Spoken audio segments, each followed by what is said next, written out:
ایک دفعہ حضرت مریم علیہ السلام اپنی خالہ کے گھر غسل حیض کرنے کے لیے گئیں۔ پھر وہ پردہ لٹکانا چاہتی تھیں کہ اچانک حضرت جبرائیل علیہ السلام ایک خوبصورت نوجوان کی شکل میں آئے۔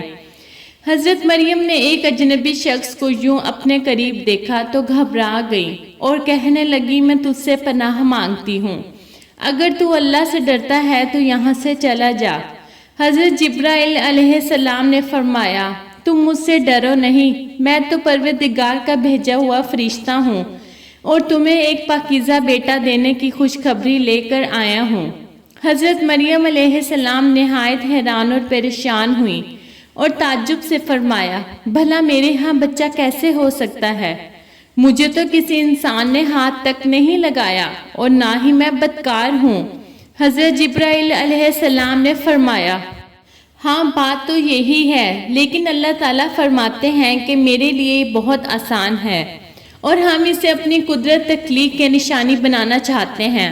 اس سے قبل ہم نے تمہارے باپ آدم کو مرد اور عورت کے بغیر اور تمہاری ماں حوا کو صرف مرد سے پیدا کیا، اور اب عیسیٰ علیہ السلام کو پیدا کر کے چوتھی شکل میں بھی پیدا کرنے پر اپنی قدرت کا اظہار کرنا چاہتے ہیں، اور وہ ہے صرف بغیر مرد کے پیدا کرنا۔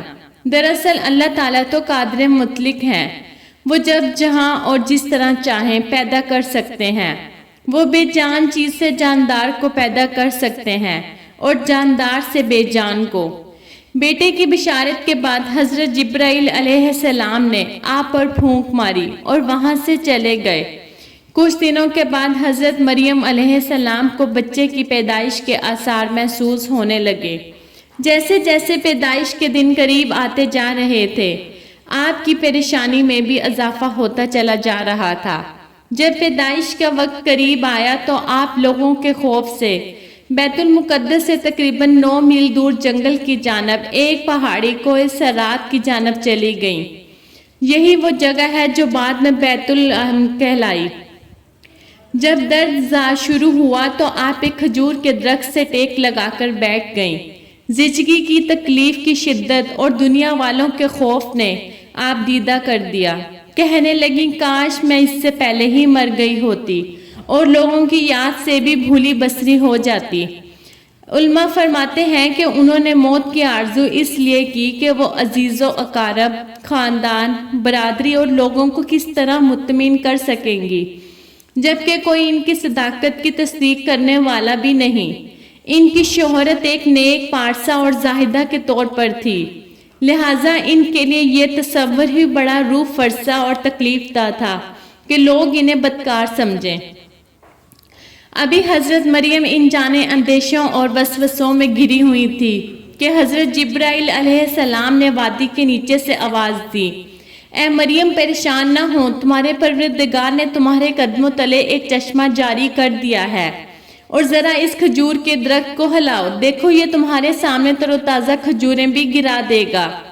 اب تم اطمینان کے ساتھ تازہ کھجوریں کھاؤ، چشمے کا پانی پیو اور بچے کو دیکھ کر اپنی آنکھیں ٹھنڈی کرو، اور اگر تمہیں کوئی انسان پر نظر پڑ جائے تو اشارے سے کہہ دینا کہ میں نے روزہ رکھا ہوا ہے، میں آج کسی شخص سے بات نہیں کر سکتی۔ اس وقت کی شریعت میں روزے میں کھانے پینے کے ساتھ بولنا بھی منع تھا۔ حضرت جبرائیل علیہ السلام کے اس پیغام سے حضرت مریم کو اطمینان اور تسلی ہو گئی کہ اب میرا رب مجھے بدنامی اور رسوائی سے بچا لے گا۔ حضرت ابن عباس سے مروی ہے کہ ولادت کے 40 روز بعد جب طہارت ہو چکی تو حضرت مریم اپنے گھر والوں کے پاس واپس آئیں۔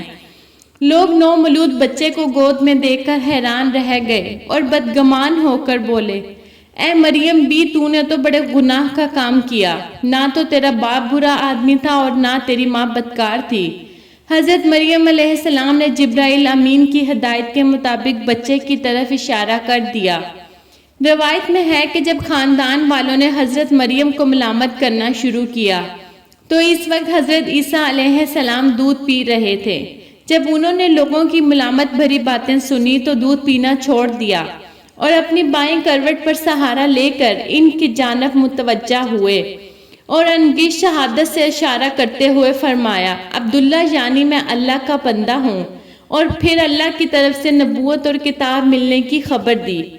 اس کے بعد فرمایا اللہ نے مجھے نماز اور زکوٰۃ کا پابند بنایا اور جب تک میں زندہ ہوں مجھے اپنی والدہ کا حق ادا کرنے والا بنایا اور مجھ کو سرکش اور بدبخت نہیں بنایا، اور اللہ کی سلامتی ہے مجھ پر جب میں پیدا ہوا، جب میں مروں گا اور جب دوبارہ زندہ کر کے اٹھایا جاؤں گا۔